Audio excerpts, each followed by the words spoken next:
paano ka magsisimula.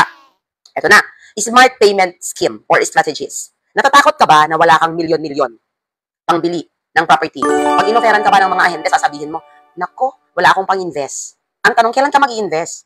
Kapag mahina ka na, ilaban mo yung sahod mo. Again, in one of my financial literacy vlogs, sinabi ko, ang pera po natin na sinasahod ay hindi lang po panggastos, ito po ay pang-capital. Samantalahin na nag-work ka, nagtatrabaho ka, na merong source of income na employment, at gamitin mo po iset aside mo ang ilang porsyento ng income mo para makapag-invest ka.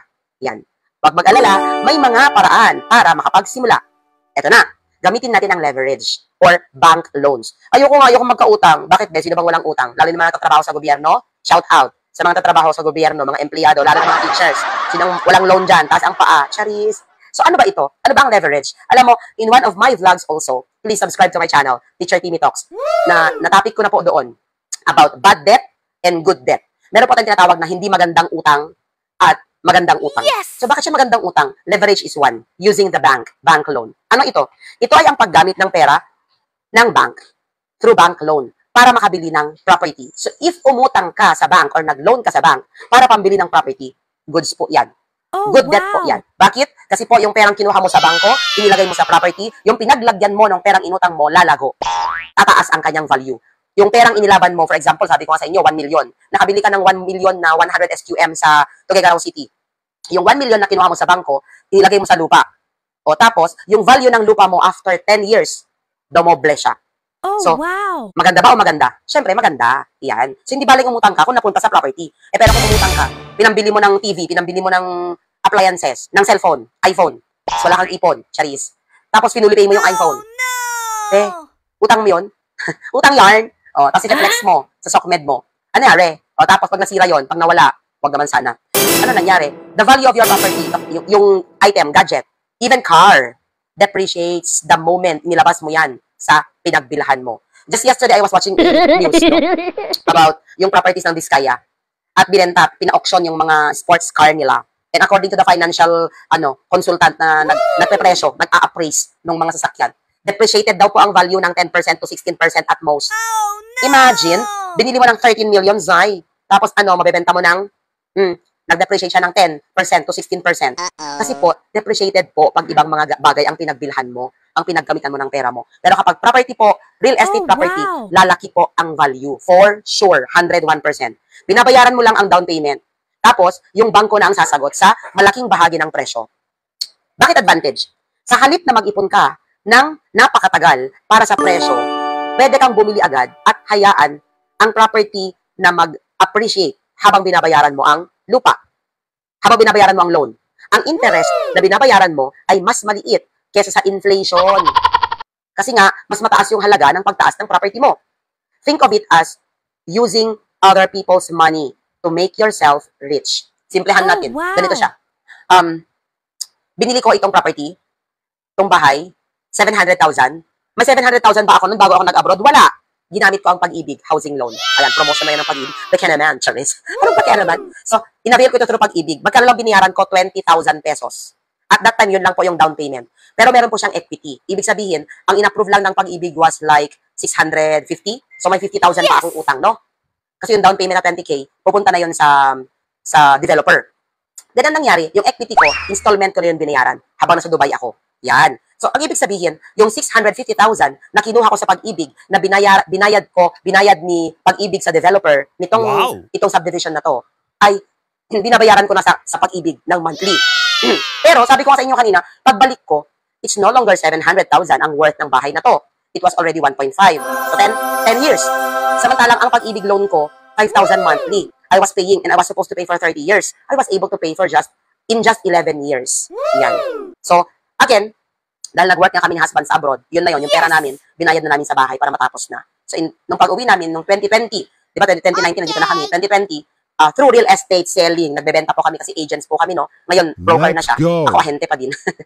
okay din isang broker sa amin, di ba? So, ako ahente pa rin niya, salesperson niya. Nakabenta po kami ng bahay. Yun. Tapos, nagbebenta-benta pa kami on the side ng mga lupa at that time. So, dahil po doon sa kinita namin, so, ang dami mga perks ng real estate, hindi lang investing, pwede ka rin magbenta. Makibenta ka sa amin, Zai, at kikita ka. Naghahanap si husband ko ngayon ng mga ahente niya. So, nagbenta kami, then kumita din kami doon. Pinang-improve namin tong bahay, pinang-fully pay namin ng bahay, pinang-bili ng sasakyan. Galing na po yon sa kita, sa pagbebenta namin ng lupa. napakaganda talaga ng real estate. So, samantalahin ang pre-selling. Ito na. Pag-usapan natin ang pre-selling. Ano nga ba ang pre-selling? Dami nagpo-post na ahente, pre-selling, pre-selling. Tapos, yung mga bumibili, hindi na gets kasi hindi na-explain ng mabuti ng mga ahente. At nung binili nila, nagmamadali ang ate mo. Diba? Sabi niya agad, oy, pwede ba? Bukas, maglalagay na ako ng bakod. O nasaan na yung title, bla bla bla. Ito po ha, pakinggan po natin. Pag-usapan natin ang pre-selling. Ito ang pagbili ng property na hindi pa tapos itayo o hindi pa nabubuo o hindi pa nadidevelop. Kunwari sa condominium, pag pre-selling, lupa pa lang po siya. Wala pa pong nakatayong building. Nice. Ha? Kung binili mo subdivision, pre-selling, sabi niya, kunyari, Avida, mga Camellia, o shout out, charis. Yung mga ganon, Montana. Wala pa pong nakatayo, itatayo pa lang po, pre-selling. Ibig sabihin ng pre, bago. Bago itayo, tapos selling, bebenta. Binebenta bago itayo. Binebenta bago magkaroon ng development. Binebenta bago pa ito magkaroon ng pagbabago, magkaroon ng daan, ng kung anik-anik. Pre-selling. So, wag po tayong umasa na magmamagic po siya overnight, pag down nyo, bukas, meron na pong nakatayo. May daan na po. Diba? Kaya nga pre-selling. That's why real estate investing is for people na may pasensya. It's a long term. Hindi po siya overnight. Paulit-ulit po tayo. So, real estate investing is not for you kung apurado ka. Kaya nga sinasabi ko, may mga OFWs na saka na ako mag-invest pag uwi na ako. Tapos pag umuwi, bumili ng lupa, agad-agad gustong may improvement. Bakit? Kasi nga po wala na silang source of income, nagmamadali na sila. Gusto niyang tayuan, gusto niyang lagyan ng apartment, gusto niyang lagyan ng bahay. Zay, habang nasa abroad ka, mag-invest ka. Yan. Kung may 10 years ka sa abroad, 5 years ka sa abroad, mag-invest ka para pag uwi mo, meron na. Ganun po ang pre-selling. Kumbaga, binibili mo pa lang yung plano ng property. So, bakit ito maganda? Binibili pa lang yung plano. Ba't yung bibiliin yung plano? Look at North Gateway, dito sa Tuguegarao City. Grabe, Zay, lupa pa lang, mga 23 to 25,000 per square meter na. Diba? Kasi, it's in the heart of the city. Nasa regional offices area niya. Diba? Pero, may development na ba? Oo, naghukay-hukay, nagtambak-tambak naman sila, backfill na sila para mapatag yung area. Pero, Zay, nagmamahal every year, nag-appreciate ang presyo. Diba? So, ba't ako bibili? Kasi na-i-present. May maganda siyang plano. Wow. Magiging community siya. Para siyang BGC, something like that. Yeah. It's a community within the city. O, di ba? Ang ganda, Zay. But anyway, yung plano. Kaya nga dapat po pag may ahente po kayo at gusto niyo pong mag-invest sa pre-selling property, ipa-explain niyo po ng mabuti sa ahente niyo ano ang pre-selling, ano ang deliverables, what to expect, kailan ito, para hindi po tayo nagkakaroon ng mga false promises. Ha? Huwag tayong mag-overpromise, mga ahente. Ayan. So, bakit nga ba panalo ang pre-selling? Una, mas mura mo itong mabibili. Ito ang pinakamababang presyo ng isang property. Habang wala pang development at mag-uumpisa pa lang i-develop, tumataas na ang presyo nito. Pagdating ng turnover, mas mataas na ang value kumpara sa presyong pinangbili mo. That's true. Number 2, flexible payment terms. Ang pre-selling is para sa mga gustong mag-installment. Kasi usually, malaki ang discount at mas mahaba, ang down payment period. Meron yung mga nagpapadown ng within 1 year, 6 months. Umpisahan natin shortest term. 6 months, meron yung 1 year, that's 24 months. Meron 2 years, yan. Sa amin ngayon, with my husband, meron kaming bagong project, bagong binibenta, na payable in 10 years, Zay, o 5 years to 10 years. Installment ang ano niya, ang pagbayad mo sa kanya. O, di ba, napakaganda. So, the longer the term, like ako, siguro, napapaisip kayo kanina when I was telling you na, bakit kaya niya inavail sa pag-ibig ng 30 years? Ang haba naman, ibig sabihin 30 years siyang mag-a-abroad, naisip na yun? No. My friend at that time was working with Pag-ibig. Doon siya sa marketing division. Siya na rin yung nagsilbing agent ko at that time. Actually, hindi pa man ako nag-real estate noon. Wala pa kaming training ng husband. Uma-attend na ako ng training ng Pag-ibig Housing Loan Department. Di ba? Bakit? Knowledge is power. Di ba? At yung friend ko ang nagsabi sa akin na you take advantage of leverage in a way na the longer the term, the lower the monthly amortization. Yun po yun. So, kunwari, yung binibenta naming lupa ngayon na 100 square meters sa Tuguegarao City, Zay, regional offices. Yan. I-promote ko lang. Pero hindi pa namin pinapublic na pinopost, no? Kasi nasa process pa lang kami ng documentation. Oh, wow. Ito siya. So, mabibili mo siya ng milyon. Of course, Zay, that's Tuguegarao City and that's regional offices. But wait, it's okay. Kalma, ate, kalma. Kasi ang down payment, ang reservation mo is just 20,000. Ganito po yung mga pre-selling, ha? Explain ko lang, example ko lang yun. 20,000.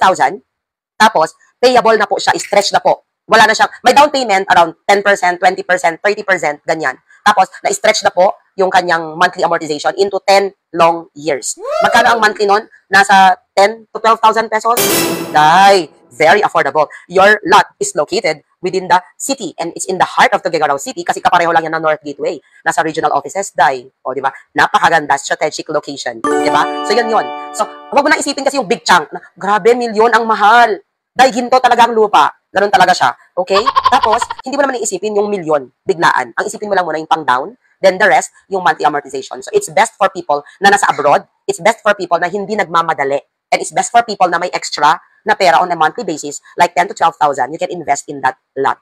And konting-konti lang po siya. Kasi si husband lang talaga yung nag-subdivide. Project lang niya yun. Pang-Spartan. Yan. Because he's a licensed real estate broker. Yan po ha. So, eto na. Capital appreciation. Pagdating ng turnover, may instant equity ka. Dahil mas mataas na ang market value ng property kumpara sa purchase price mo. Katulad nun, kung bibilihin mo siya, Zay, ng 1 million sa amin ngayon, yung nasa Tuguegarao City na 100 square meters, after 10 years na binayaran mo, sinasabi ko sa'yo, Day, hindi mo na mabibili ng 1 million yon. Nasa 3 million na yon. Bakit? By that time, na-improve na-develop na si North Gateway. At malapit lang siya sa resort, malapit siya sa regional offices, malapit siya sa mga residential areas, napakaganda within the city. Yan. So, pwede mo itong ibenta agad. So, kung gusto mo agad ng palit ng pera mo na 1 million na pinangbayad mo, o di after 10 years na nabayaran mo na siya, kung di benta mo, it's called flipping. Flipping. Binili mo, tapos flinip mo, binenta mo, buy and sell. But again, in real estate, buying and selling is not buying and selling ng sasakyan. Kasi ang sasakyan, pag nagbabuy and sell ka, binili mo ngayon, i-post mo agad. Bakit? Kasi pagbili mo, nag-depreciate agad ang value niya. Kaya, kung in-improve mo siya ng onti, pinaganda mo, sinet up mo, benta mo agad, Day, ang sasakyan. Ang lupa, no, no, no. Buy it, wait for years, then flip or sell it. Because if you bought it today, you'll sell it tomorrow, wala kang ganansya, wala kang kita, Day.